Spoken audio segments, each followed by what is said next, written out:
O gusto mga kababayan paimbestigahan ni Sagip Party List Congressman Rodante Marcoleta si Senator Amy Marcos. Bakit niya Mr. Maravillas gustong paimbestigahan? Kasi ito po yung issue sa realignment ng 13 billion pesos na pondo intended sana sa mga beneficiaries ng 4Ps. O diba, for the past several weeks, ito yung naging controversy. Diniprivean niya ni Senator Amy yung ating mga 4Ps, yung mga mahihirap. Kasi nirealign po ng senadora. Ito yung unang lumitaw mga kababayan sa Congress. Ang nagpaputok nito po si ako Bicol Party List Representative Attorney Jill Bungadon. So ito yung laman ng balita ngayon 24 minutes ago pa lang sa Manila Bulletin. Sabi ni Congressman Marcoleta, malaking problema ito. Marcoleta wants formal probe on Amy Marcos realignment of 13 billion for peace funds. Pero binasa ko po, ang intensyon ni binasa ko yung balita, ang intensyon ni Marcoleta, paraan niya once and for all, malinaw siya. In fairness niya kay Senadora Amy Marcos, baka mapikon dito mga kababayan si Amy Solucio. Kasi pag pinapaimbestigahan po, negative yung impression ng publiko pag pinapaimbestiga. Di ba? Negative po yung impression ng taong bayan. Pero ang purpose po ni Marcoleta dito, para malaman niya yung totoo. Kasi naman niya Mr. Maravillas, masama talaga ang influensya ng mga Duterte. Na-influensya po si Super Ate. Sabi ng mga Marcos loyalist, si Super Ate naging anti-Marcos.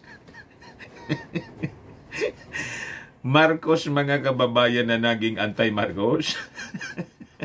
Sabi yan ng mga Marcos loyalista, naiinis sila kasi hindi sumang-ayon.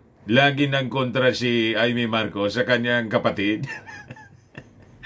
Sabi ko nga, baka lang gusto lang ni Senator Amy Marcos na maging maayos ang lahat. Kaya ganun siya. Hindi maakusahan na yung magkakapatid nagsasabuatan.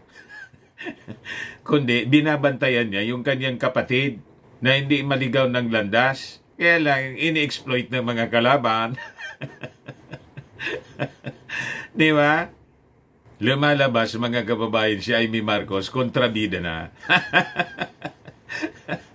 Mas kinakampihan si Inday, si Digong, si Pacquiao kontra sa mga policy ng ating Pangulong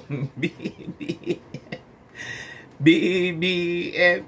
Kaya po, siyempre, yung mga Marcos loyalist, naiinis ba ang banta nila mga kababayan sa 2025? Hindi na nila iboboto si Amy Marcos. You see? So ito yung sabi, mga kababayan ni Congressman Marcoleta, malaki ang problema ito.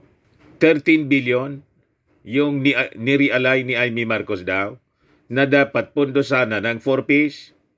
Saan niya dinala ni Super Ate, Mr. Maravillas? Yun nga yung gustong paimbestigahan. So sabi rito, Sagip Party List Representative Rodante Marcoleta has called for a formal inquiry to once and for all set the record straight on Senator Amy Marcos' realignment of 13 billion pesos from the 2023 Pantawid Pamilyang Pilipino program or 4Ps budget, which deprived some 4 million poor Filipinos of much-needed cash aid.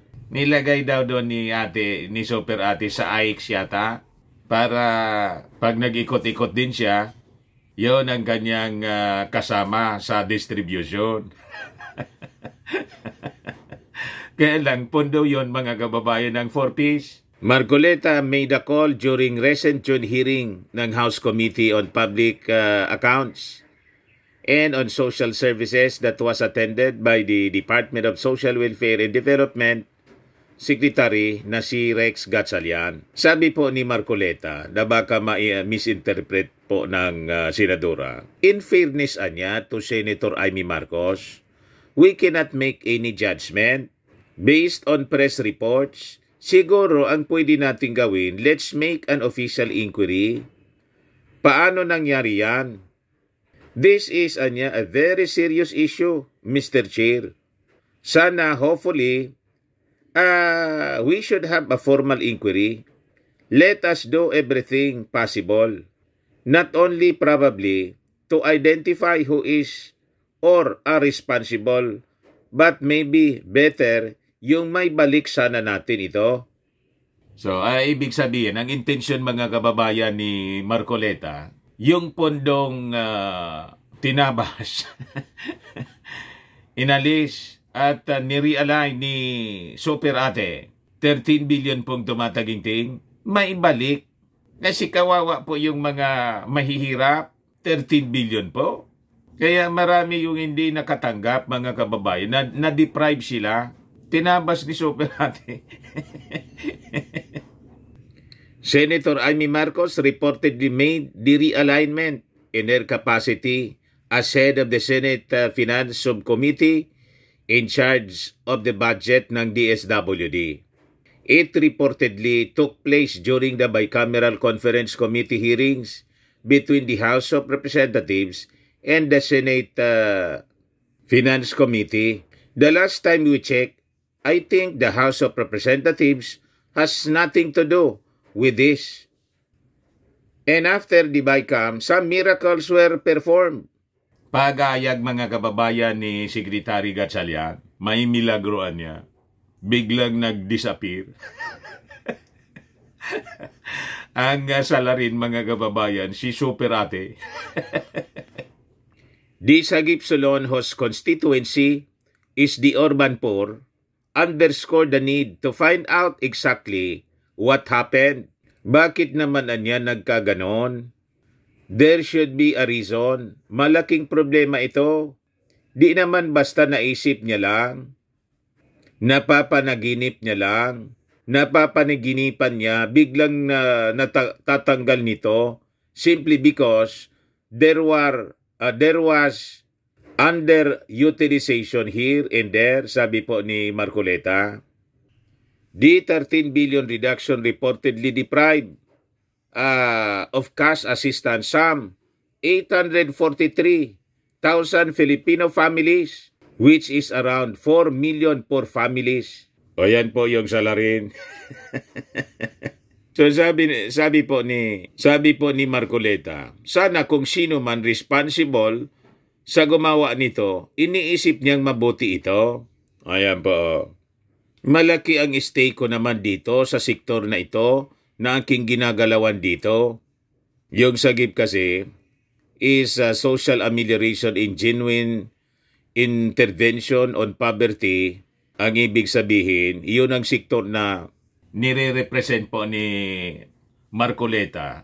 Biglang natanggalan po ng 13 billion. Biglang nag-disappear po. Milagroan niya. Sabi ni Secretary Gatchalian. Ito yung sabi dito sa Abante News. Supplemental budget sa 4-piece, tinutukan siguro to. Biglang tinurukan yun. Ano yan? Tinutukan siguro na mali lang yung pagkasulat ng headline. So sabi rito, suportado ni House Assistant Majority Leader at ako Bicol Party List, Representative Raul Angelo Bungalon, ang panukala na magpasa ng supplemental budget para mapunan ang 9 billion pesos na kakulangan sa Pantawid Pamilyang Pilipino Program or 4-piece. Iginiit ni Bungalon ang pangangailangan na mapunan ang kakulangan na nag-ugat sa ginawang paglipat ng pondo ni Senator Amy Marcos mula sa 4-piece patungo sa ibang programa ng DSWD sa ilalim ng 2023 National Budget. Ang sabi sa mga naunang balita kasi, inilagay sa AIX ni Senator Amy yung pondo. Tinanggalan ng pondo yung 4-piece. Kaya papaimbestiga siya ngayon ng Congress. So yan man lang po mga kababayan ng mga balita ngayong Miyerkules Santo sa ating short video. Ako po si Dante Maravillas. Bye-bye po. God bless.